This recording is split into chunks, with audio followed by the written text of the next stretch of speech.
बौद्धिस्टों का अपमान ज्यादा दिन बौद्धिस्ट बर्दाश्त नहीं करेंगे।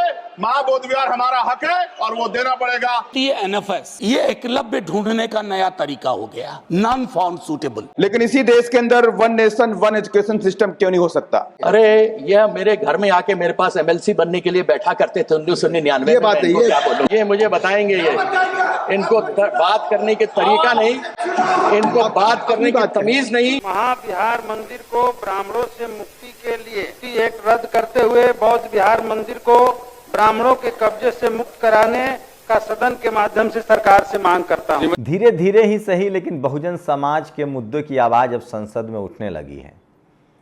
तमाम दलों के बहुजन समाज के नेता और तमाम बहुजन लीडरशिप वाली पार्टियां जो सोशल मीडिया पर बहुजन समाज के लोग मुद्दे को उठा रहे हैं, वो संसद और विधानसभा में भी उठ रहा है।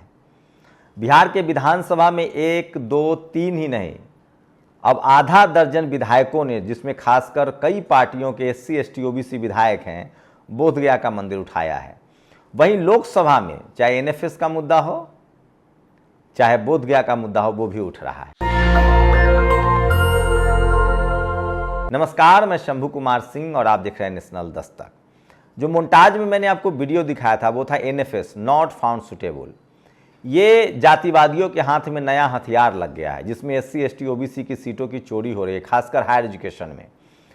जो कॉलेज यूनिवर्सिटी में जो assistant professor, professor, associate professor की नौकरी है, वहाँ जानबूझकर मनुवादी लोग, जातिवादी लोग NFS लिख रहे हैं।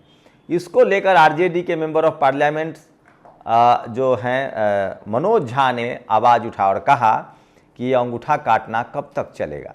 एक बार फिर से सुनिए। सर, एक चीज होती है एनएफएस, ये एकलव्य ढूंढने का नया तरीका हो गया, नॉन फाउंड सूटेबल।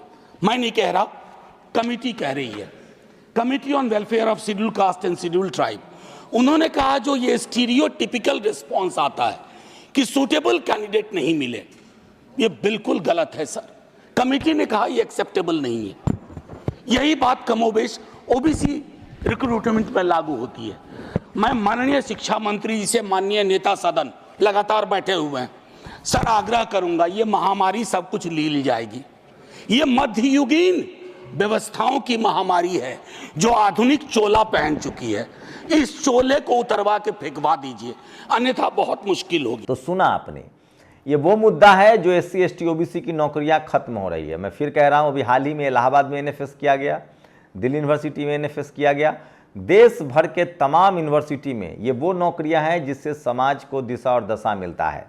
जब तक SC, ST, OBC, किसान, अल्पसंख्यक प्रोफेसर नहीं होंगे, आपके बच्चों का एजुकेशन पूरा नहीं होगा। ठीक वैसे ही जब तक हाई कोर्ट और सुप्रीम कोर्ट में SC, ST, OBC, किसान, अल्पसंख्यक जज नहीं होंगे, तब तक उनके वकीलों की प्रैक्टिस भी नहीं चलेगी, सामाजिक न्याय भी नहीं होगा। ये एक बड़ा सवाल है। तो NFS का मुद्दा संसद में गूंजा, ये शानदार था। उसके बाद अभी सबसे बड़ा मुद्दा बोधगया का है। बोधगया को लेकर जो तमाम जो धर्म के अनुयायी हैं, जो बाबा साहब को मानते हैं, जो सम्राट अशोक को मानते हैं, जो सोनीलाल पटेल को मानते हैं, जो जगदेव बाबू को मानते हैं, जो रामस्वरूप वर्मा को मानते हैं, जो फूलन देवी को मानते हैं। फूलन देवी भी धम्म के अनुयायी थी, आप लोग को पता होगा, उन्होंने धम्म की बाकायदा दीक्षा ली थी। सोनीलाल पटेल ने धम्म की दीक्षा ली थी बाबा साहब की तरह। इसको लेकर भी चंद्रशेखर आजाद ने संसद में ये मुद्दा उठाया। ये वीडियो सुन लीजिए, बहुत ही ज्यादा सोशल मीडिया पर वायरल है। भारत एक धर्मनिरपेक्ष राष्ट्र है, लेकिन मैं ऐसा समझता हूं जिनकी सरकार है उन्हीं की बात होगी। मुसलमानों की, जैनों की, सिखों की, रविदासियों की और बौद्धिस्टों की जो आंदोलन कर रहे हैं और पुलिस लाठी मार रही है, मैं समय रहते चेतित कर रहा हूं, सरकार को चिंता करनी चाहिए कि बौद्धिस्टों का अपमान ज्यादा दिन बौद्धिस्ट बर्दाश्त नहीं करेंगे। महाबोध विहार हमारा हक है और वो देना पड़ेगा। इतना ही नहीं, आपने चंद्रशेखर आजाद ने संसद में मुद्दा उठाया, उसके बाद बिहार में सतीश कुमार RJD के विधायक, उसके बाद अजीत कुशवाहा, उसके बाद कई सारे शाक्त वंश के लोगों ने इस मुद्दे को उठाया है और एक के बाद एक लोग मांग कर रहे हैं कि बुद्धिस्टों के हवाले कर दिया जाए। तो ये सबसे बड़ा मुद्दा है जो सोशल मीडिया पर वायरल है। वहीं BSP के इकलौते सांसद रामजी गौतम ने एक तरह के शिक्षा का मुद्दा संसद में उठाया, ये भी सोशल मीडिया पर सबसे ज्यादा वायरल है। देश के अंदर हम बात कर रहे हैं वन नेशन वन इलेक्शन होना चाहिए। बात हमने ये भी कर ली कि वन नेशन वन टैक्स भी हो गया, अच्छी बात है, लेकिन इसी देश के अंदर one nation one education system क्यों नहीं हो सकता? अमीरों की बच्चों की एजुकेशन अलग होगी, गरीबों की बच्चों की एजुकेशन अलग नहीं हो सकती। ये देश भारत जो संविधान चलता है, क्योंकि इसमें तमाम द्रोणाचार पद्धति के टीचर लोग दलितों, पिछड़ों, आदिवासी बच्चों के साथ में अन्यायपूर्ण दुर्भाव करते हैं। राइट टू एजुकेशन को सरकार को कड़ाई से पालन करना चाहिए ताकि देश में गरीबों के बच्चे भी वहां पढ़ सकें। सरकार को शिक्षा मेला या शिक्षा का महाकुंभ की व्यवस्था भी करनी चाहिए ताकि इस देश के नौजवान शिक्षित होकर के उस महाकुंभ में जाए, अपने शिक्षा को ग्रहण करें। और अगर राजनीतिक वाद विवाद की बात करें तो कीर्ति आजाद ने केंद्रीय मंत्री और गिरिराज सिंह, जो हमेशा विवादों में रहते हैं, उनको लेकर जिस तरह का हमला किया वो सबसे ज्यादा मीडिया में वायरल है।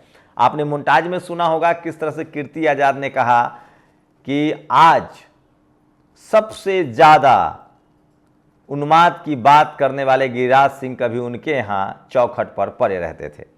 इससे आगे बात बढ़ती है तो उसके बाद संबित पात्रा ने राहुल गांधी को लेकर बड़ा हमला किया। यह भी सोशल मीडिया पर वायरल है, जो राइट विंग के लोग हैं इसको पब्लिश कर रहे हैं। संबित पात्रा ने कहा कि देश में सबसे फेल कप्तान है तो कोई राहुल गांधी है और इसको लेकर वो लगातार बोलते रहे। तो ये तमाम खबरें हैं जो आज पार्लियामेंट में वायरल है, संसद से लेकर विधानसभा तक वायरल है। ये वो खबरें हैं जो सोशल मीडिया पर सबसे ज़्यादा वायरल है। तो बहुजन समाज के लिहाज से देखें तो एनएफएस का जो मुद्दा है वो बहुत ज़रूरी है, बोधगया का जो मुद्दा है वो जरूरी है। सोचिए किस तरह से SC ST OBC की नौकरियां खत्म हो रही है।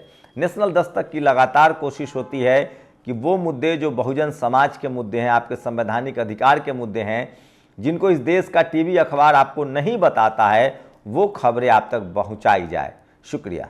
नेशनल दस्तक की आपसे गुजारिश है कि अगर इसको बचाना चाहते हैं तो नेशनल दस्तक को सब्सक्राइब करने के लिए रेड कलर के सब्सक्राइब बटन को दबाएं, फिर बेल आइकन की घंटी दबाएं।